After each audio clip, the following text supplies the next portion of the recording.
चला, good morning विद्यार्थी मित्रांनो. बघा, महत्त्वाची अपडेट आहे. मुख्यमंत्री माझी लाडकी बहीण योजनेत 7 महत्त्वाचे असे बदल झालेले आहे. बघा, अर्ज भरण्याची तारीखसुद्धा वाढलेली आहे आणि उत्पन्नाची अटी शिथिल करण्यात आली आहे. लाभार्थीचे वय 60 वरून 65 करण्यात आले आहे. बघा, उत्पन्नाची अट राहणार नाही आणि याच्यावर आपण सविस्तर माहिती आता बघू. आणि 31 ऑगस्टपर्यंत वाढ केली आहे. जी 15 तारीख होती ती वाढलेली आहे. तर बघा, महत्त्वाचे बदल आहे आणि सर्व महिलांना याचा लाभ होणार. ज्या अविवाहित आहे त्यांनासुद्धा याचा लाभ होणार. फक्त 21 वर्षाच्या वरील आणि 65 वर्षाच्या आतील असं आता लाभार्थीचं वय असणार आहे. तर बघा, लाडकी बहीण योजनेत झाला मोठा बदल. आता या महिलांनाही मिळणार लाभ. तर या योजनेसाठी कोण महिला पात्र ठरणार आहे याची नियमावली सरकारने जाहीर केली आहे. यातले काही नियम सरकारने शिथिल केले आहेत. त्यामुळे या योजनेचा आणखी काही महिलांना लाभ होणार. महिलांना, मुलींना सुद्धा लाभ होणार. आधीच्या याच्यात लाभ नव्हता होत मुलींना, आता होणार. व्यवस्थित वाचा आणि व्यवस्थित ऐका आणि सर्वांनी फॉर्म भरा. बघा, नव्या नियमानुसार कोणत्या महिला पात्र असणार. आता यातील काही नियम शिथिल करण्यात आले आहेत म्हणून महिलांची संख्याही वाढली. महिलांचे 65 वर्षे झाले आहेत. किती वर्ष? तर 65. आपल्या मम्मी, दीदी सर्वांना फॉर्म भरायला सांगा. मुलं असो की मुली असो, सर्वांचे फॉर्म भरून द्या 65 वर्षाच्या आतील. तर बघा, योजनेचा लाभ होणार आहे. अट बघा, 21 ते 60 वर्ष होती आधी, आता झाली आहे 21 ते 65 वर्षापर्यंत. आधी होती 21 ते 60, आता 21 ते 65. योजनेचा लाभ घेता येणार आहे. जमिनीची अटही शिथिल करण्यात आली. बघा, जमिनीची अट शिथिल करण्यात येईल. 5 एकर होतं, आता शेती किती पण असं चालते. 5 एकरपेक्षा जास्त जमीन असेल तरी महिला योजनेसाठी अपात्र ठरणार होती. तर आता मात्र त्यातील बदल करण्यात आला. जमिनीची अट आता वगळण्यात आली. बघा, जमिनीची अट ही वगळण्यात आली म्हणजे जमिनीची अट राहणार नाही.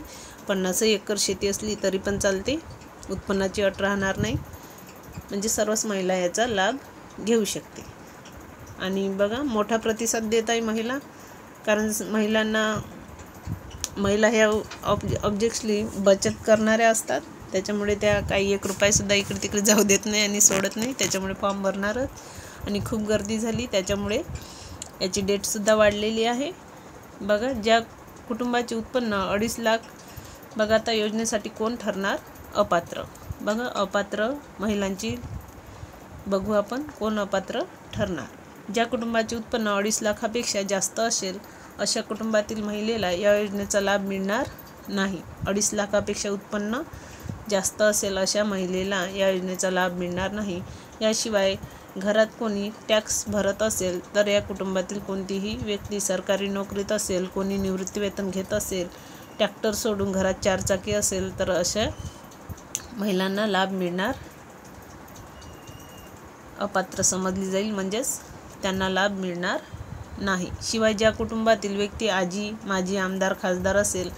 आता आपल्या मध्यमवर्गीय कुटुंब आपले, तर कुठं आजी, माजी, खासदार, ते कशालाच जातील तिथे तेवढ्या योजनेसाठी फॉर्म भरायला. त्याच्यामुळे हे तर आपण असूच नाही शकणार.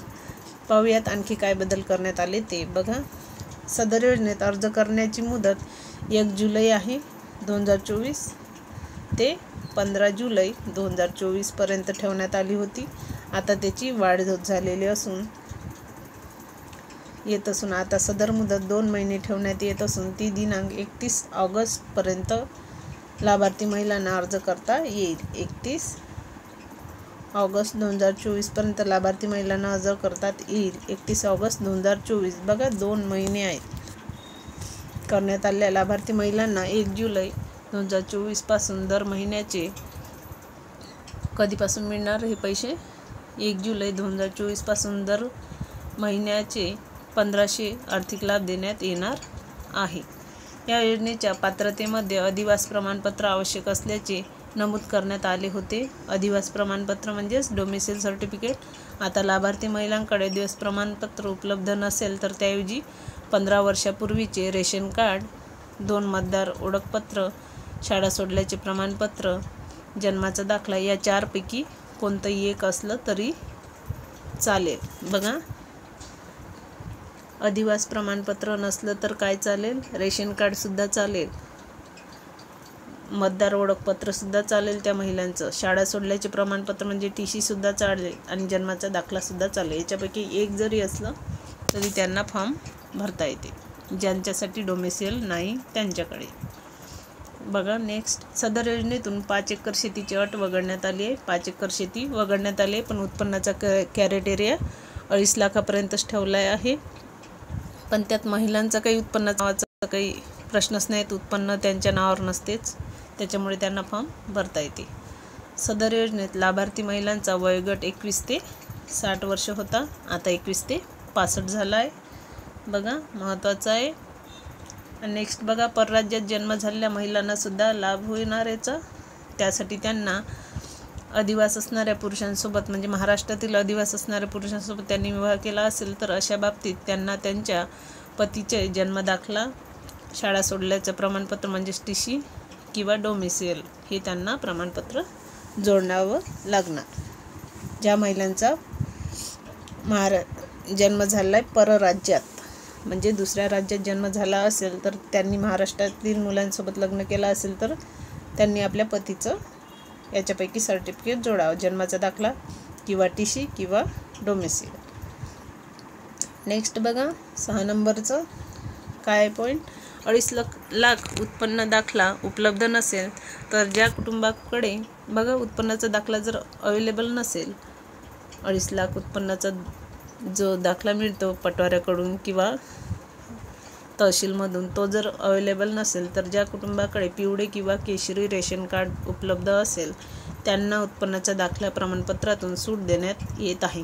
बघा तुमच्याकडे जर पिवळं रेशन कार्ड किंवा केशरी रेशन कार्ड असेल तर तुम्हाला उत्पन्नाच्या दाखल्याची आता गरज नाही आहे, कारण त्यांना माहीत आहे त्यांचं कोणाचं निघते रेशन कार्ड, ज्यांचं उत्पन्न 2.5 लाखाच्या कमी असते त्यांनाच रेशन कार्ड मिळते. त्याच्यामुळे ते असलं रेशन कार्ड तर उत्पन्नाच्या दाखल्याची गरज नाही आहे, लक्षात ठेवा, महत्त्वाचं आहे. बघा 7 नंबरचं पॉईंट काय, सदर योजनेत कुटुंबातील एका पात्र अविवाहित महिलेला सुद्धा या योजनेचा लाभ देण्यात येणार आहे. बघा आधीच्या याच्यात बघितलं होतं आपण की मुलींना 21 वर्षावरील मुलींना फक्त म्हणजे लग्न झालेलं नसलं तर त्यांना लाभ नव्हता, आता मुलींना सुद्धा लाभ आहे. तर हा एक बदल करण्यात आलेला आहे, म्हणजे 21 वर्षाच्या वरील मुलींना पण फक्त एका कुटुंबातील एकाच अविवाहित महिलेला म्हणजे एक कुटुंबातील एकाच अविवाहित मुलीला, जर त्या कुटुंबात 3-4 मुली असेल 21 वर्षाच्या वरील तर त्याच्यापैकी फक्त एकाच मुलीला या योजनेचा लाभ घेता येणार, तिलाच एकाच मुलीला फॉर्म भरता येणार. बघा नेक्स्ट बघा, व्यवस्थित समजलं असेल माझं सांगितलेलं तुम्हाला. योजनेचा लाभ घेण्यासाठी अर्ज कसा करायचा म्हणजे काय काय अवेलेबल डॉक्युमेंट वगैरे लागणार ते बघूया आपण. योजनेच्या लाभासाठी पोर्टल, मोबाईल ॲपद्वारे, सेतू सुविधा केंद्राद्वारे अर्ज करता येईल. लाभार्थ्याचे आधार कार्ड लागणार, महत्त्वाचं आहे आधार कार्ड, महाराष्ट्र राज्याचं अधिवास प्रमाणपत्र किंवा महाराष्ट्र राज्यातील जन्माचा दाखला 2 पैकी 1, सक्षम प्राधिकाऱ्याने दिलेला कुटुंब प्रमुखाचा उत्पन्नाचा दाखला किंवा वार्षिक उत्पन्न 2.5 लाखापर्यंत असणं अनिवार्य आणि बँक खातं, बँकेचं खातं महत्त्वाचं आहे. आता याच्यापैकी समजा आपल्याकडे जर रेशन कार्ड असेल तर त्यांना काय म्हणते उत्पन्नाचा दाखला हा लागणार नाही.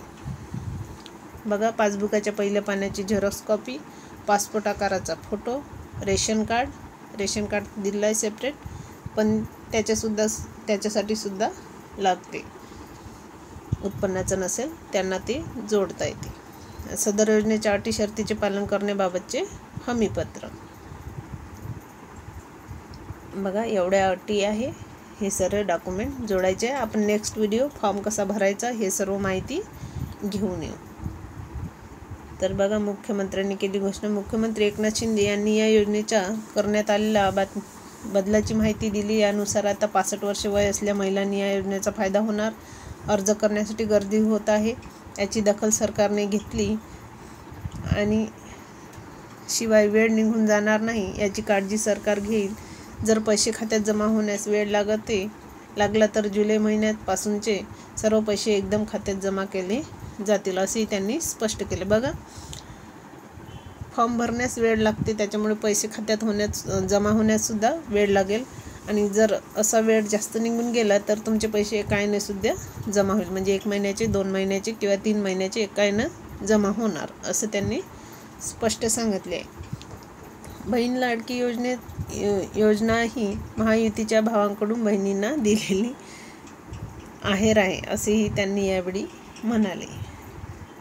बघा, अर्थमंत्री अजित पवार यांनी घोषणा केल्या मुख्यमंत्री माझी लाडकी बहीण योजनेच्या लाभार्थी नोंदणीला 1 जुलैपासून सुरुवात झाली. त्यामुळे या योजनेचा लाभ घेण्यासाठी महाराष्ट्रातील प्रत्येक जिल्ह्यात आणि प्रत्येक तालुक्यात महिलांची प्रचंड गर्दी झाली. त्याच्यामुळे त्याची डेट वाढलेली आहे. महायुती सरकारने जाहीर केलेल्या मुख्यमंत्री लाडकी बहीण योजनेचा लाभ घेण्यासाठी राज्यातील बहुतांश नोंदणी केंद्राबाहेर महिला गर्दी उसळली होती. त्यात अमरावती, सोलापूर केंद्रावर एजंटकडून या प्रकरणी बघा 700-800 रुपये महिलांकडून लूट घेत आहे. म्हणजे फॉर्म भरून देण्यासाठी किंवा कागदपत्रे देण्यासाठी असल्याची बातमी उजेडात आली. त्यामुळे मुख्यमंत्री पृथ्वीराज चव्हाण यांनी मंगळवारी विधानसभेत बोलताना या योजनेच्या नोंदणीसाठी सरकारने ठेवलेली 15 जुलैची अट रद्द केली आहे. तर बघा, 15 जुलै होती ती अटसुद्धा आता रद्द केली आहे. ती एकदम 31 तारीख घेतलेली आहे. बघा, महत्त्वाचं आहे, व्यवस्थित वाचा. आणि ज्यांना कागदपत्र नाही आहे त्यांना आता वेळ भेटलेला आहे. कागदपत्र नाही ते बनवा आणि फॉर्म भरा व्यवस्थित. 31 ऑगस्ट आहे आता, ही जून, जुलै आणि ऑगस्ट. आणि 65 वर्ष अट, उत्पन्नाची अट शिथिल, अर्ज भरण्यासाठी पण वेळ भेटला आहे. 7 महत्त्वाचे हे बदल होते. व्यवस्थित वाचा आणि व्यवस्थित लक्ष द्या. आणि याच्याचबद्दल जे काही आणखी काही अपडेट असेल तर ते तुम्हाला वेळोवेळी माहिती दिली जातील. त्याच्यामुळे चॅनलला सबस्क्राईब करून ठेवा आणि शेअर करा. व्हिडिओ हा तुमच्या मित्रांना किंवा जे कोणी मित्रपरिवार असतील त्यांनासुद्धा माहिती होणार. चला तर भेटूया नेक्स्ट व्हिडिओमध्ये, याचाच भाग घेऊ.